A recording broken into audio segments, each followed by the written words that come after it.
অতএব তবলিগ হলো উলামায়ে কেরামদের।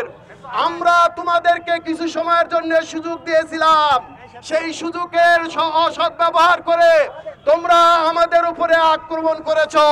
তোমাদেরকে এই বাংলার জমিনে তবলিগের নামে কোনো সন্ত্রাস করতে আর দেওয়া হবে না।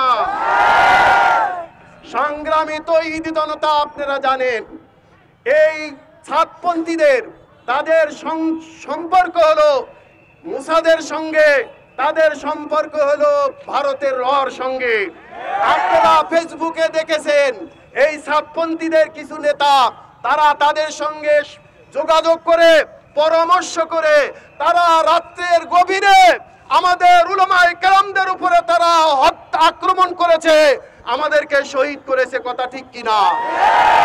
আমি আমাদের বাংলাদেশের উপদেষ্টা, প্রধান উপদেষ্টার কাছে বলতে চাই, স্বরাষ্ট্র মন্ত্রণালয়ের উপদেষ্টা সাহেবের কাছে বলতে চাই, এই জারজ সন্তানদের পবিত্র তবলিগের আর কোনো কাজ করতে বাংলাদেশে দেওয়া হবে না।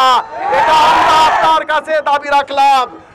এবং যারা হত্যা করেছে তাদেরকে ফাঁসির কাস্টে ঝুলাইয়ে এদের সঙ্গে যারা জড়িত তাদেরকে দৃষ্টান্তমূলক শাস্তি দেওয়ার জন্য এই কুষ্টিয়া হেফাজতে ইসলাম কুষ্টিয়া জেলা শাখার পক্ষ থেকে এবং তবলিগি ভাইদের পক্ষ থেকে, কুষ্টিয়া উলামা পরিষদের পক্ষ থেকে, কুষ্টিয়া ইমাম পরিষদের পক্ষ থেকে জোরালো দাবি জানাচ্ছি, যদি তাদেরকে শাস্তির আওতায় না নেওয়া হয় এই বাংলাদেশের মধ্যে অচল অবস্থা সৃষ্টি হবে ইনশাআল্লাহ।